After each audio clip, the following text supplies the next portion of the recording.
kita bahas struktur dan organel sel. Berdasarkan keadaan intinya, sel terbagi menjadi dua, yaitu sel prokariotik yang tidak memiliki membran inti, contohnya sel bakteri, dan sel eukariotik yang memiliki membran inti. Contohnya adalah sel jamur, sel hewan, dan sel tumbuhan. Sel prokariotik tidak memiliki membran inti dan tidak memiliki sistem endomembran. Sel prokariotik secara umum terdiri dari sitoplasma, ribosom, mesosom, pili, dinding sel, membran plasma, flagela, dan nukleoid yang terdiri dari DNA dan RNA sirkuler. Bagian sel prokariotik tersebut memiliki fungsinya masing-masing. Dinding sel berfungsi sebagai pelindung dan memberi bentuk pada tubuh sel. Membran plasma berfungsi sebagai pelindung sel, mengatur keluar masuknya ion dan molekul, serta mengatur respirasi sel. Sitoplasma berfungsi melakukan proses pencernaan makanan secara intraseluler dan melakukan proses metabolisme sel. Mesosom berfungsi sebagai penghasil energi, ribosom berfungsi sebagai tempat berlangsungnya sintesis protein, DNA sebagai pembawa informasi genetik yang akan diwariskan untuk keturunan, dan RNA sebagai pembuat kode genetik sesuai DNA dalam bentuk asam amino. Berbeda dengan sel prokariotik, sel eukariotik memiliki membran inti dan memiliki sistem endomembran. Sel eukariotik memiliki organel-organel sel yang terdiri dari dinding sel, membran plasma, sitoplasma, ribosom, lisosom, sentrosom, retikulum endoplasma, mitokondria, kompleks Golgi, nukleus, dan nukleolus. Sekarang, mari kita bahas bagian-bagian sel. Dimulai dari membran plasma ya. Membran plasma memiliki sifat selektif permeable, yaitu dapat menyeleksi molekul yang masuk ke dalam sel. Membran plasma tersusun atas lipid, protein, dan karbohidrat. Selain lipid, membran plasma juga mengandung protein yang berperan sebagai pengangkut molekul, serta karbohidrat yang menjadi penanda identitas sel. Fungsi utama membran plasma adalah melindungi sel sekaligus mengatur lalu lintas molekul dari dan menuju sel. Selanjutnya sitoplasma. Di bagian dalam sel terdapat cairan yang disebut sitoplasma. Sitoplasma menjadi tempat berlangsungnya banyak reaksi metabolisme penting. Cairan ini juga berfungsi sebagai medium tempat organel-organel sel berada dan bekerja. Dalam sitoplasma terdapat sitosol, sitoskeleton, serta berbagai molekul yang dibutuhkan sel untuk bertahan hidup. Selanjutnya, kita akan membahas organel-organel sel yang menempel pada sitoplasma. Organel pertama adalah nukleus atau inti sel. Nukleus terdiri dari membran inti, nukleoplasma, nukleolus, dan kromatin.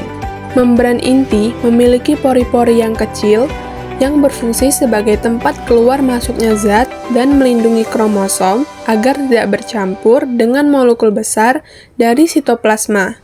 Nukleoplasma adalah cairan yang terdapat dalam inti sel. Nukleus adalah anak inti sel yang berfungsi sebagai tempat sintesis RNA. Kromatin adalah bagian inti sel yang menjadi tempat kromosom. Nukleus berfungsi mengatur pembelahan sel, mengendalikan seluruh kegiatan sel, membawa informasi genetik replikasi DNA, dan sintesis protein. Organel selanjutnya adalah retikulum endoplasma, yang merupakan penghubung membran inti ribosom dan badan Golgi yang berbentuk kantung pipih yang memenuhi sebagian sitoplasma. Retikulum endoplasma ada dua macam, yaitu RE halus dan RE kasar. Retikulum endoplasma halus adalah RE yang tidak memiliki ribosom, letaknya jauh dari membran inti.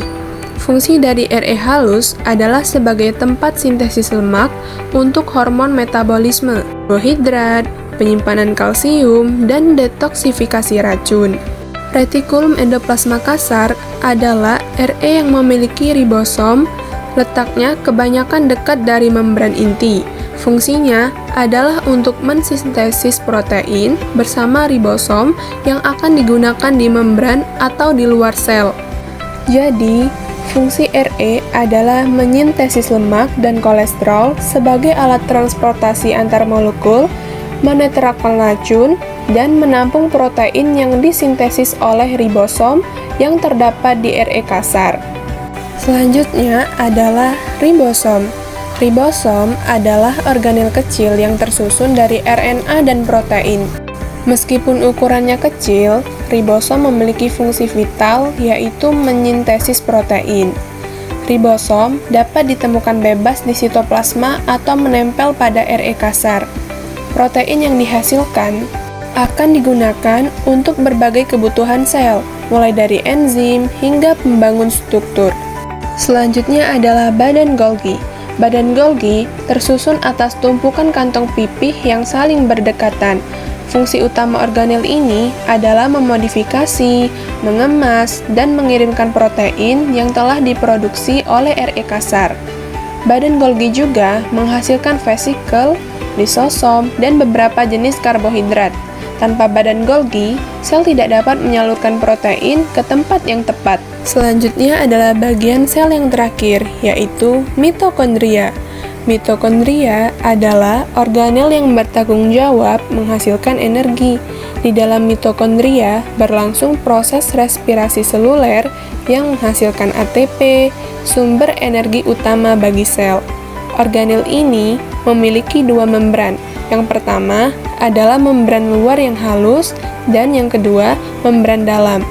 Membran dalam yang berlipat-lipat disebut krista.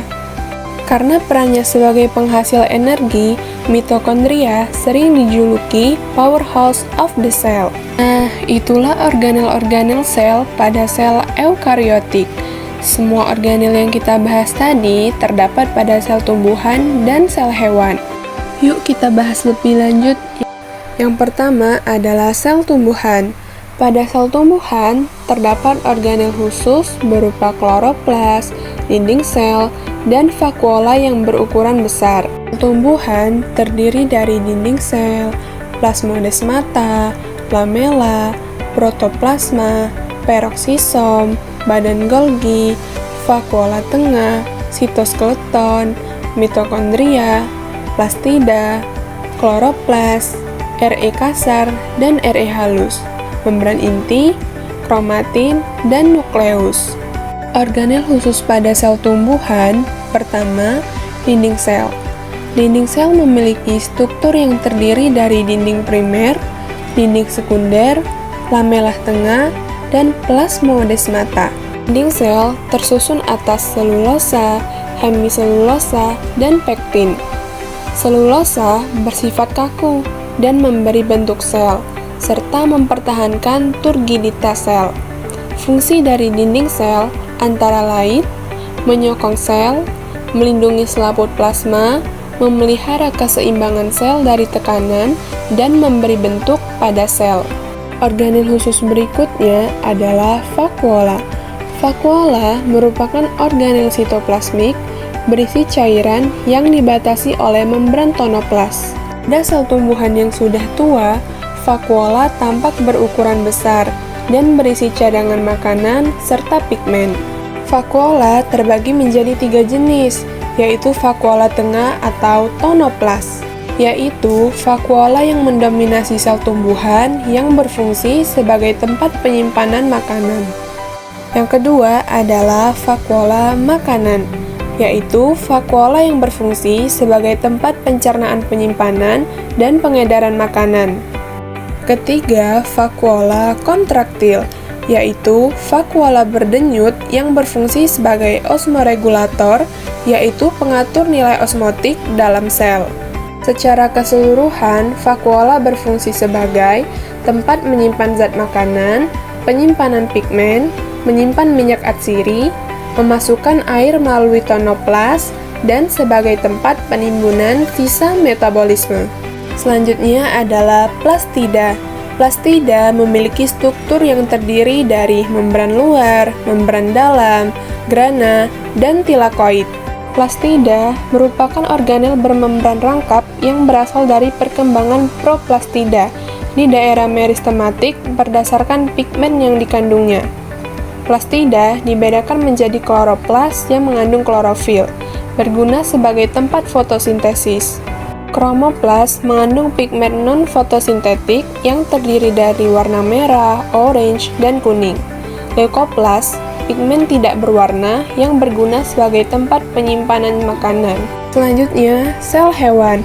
Sel hewan terdiri dari membran plasma, sentrosom, peroksisom, sitoskeleton, protoplasma, badan Golgi, ribosom, lisosom, mitokondria, kromatin, nukleus, membran inti, RE kasar, RE halus, dan vakuola kecil. Selanjutnya, kita akan membahas lebih dalam organel khusus pada sel hewan.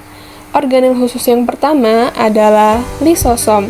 Lisosom merupakan kantong membran yang berisi enzim pencernaan berupa protease, lipase, nuklease, dan fosfatasa.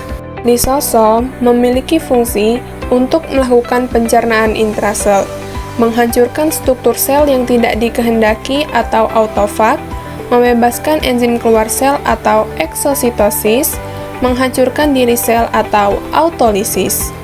Dan organ khusus kedua adalah sentriol. Sentriol memiliki struktur berbentuk bintang yang berfungsi dalam pembelahan sel, baik secara mitosis maupun meiosis.